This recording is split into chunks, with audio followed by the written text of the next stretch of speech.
tha lo pakai tha cha atam ta nge bắt then tha gao theng chẳng lo mi pui lam vai i ho bung le i gam sung hi alo dim tai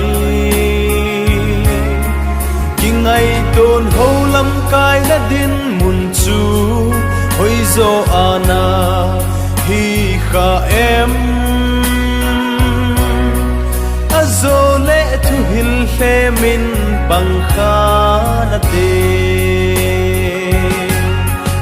o tu hil hem tu ta zat zat pi a mai pa vet na a tha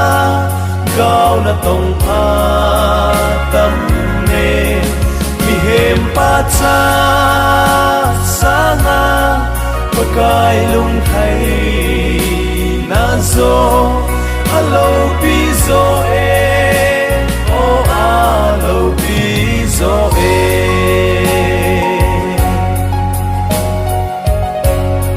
bing tha le pakai tha cha ka hi ti a thuta din pi ngam lo tha cha atam amma chang phat chom na ding deya kisalella thagao mang thai ding ai lut na nei lo nang ma phat chom na ding gel na hi le pakai anga them mona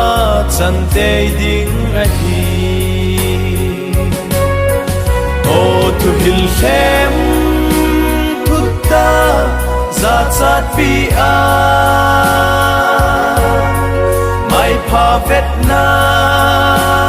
a tha gao na tong a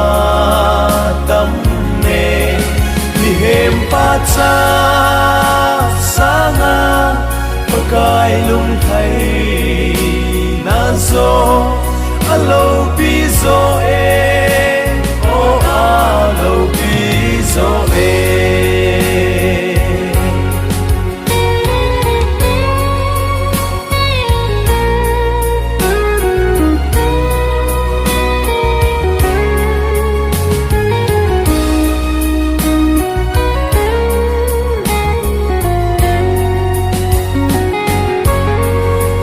pastor evangelist le sol cha te ho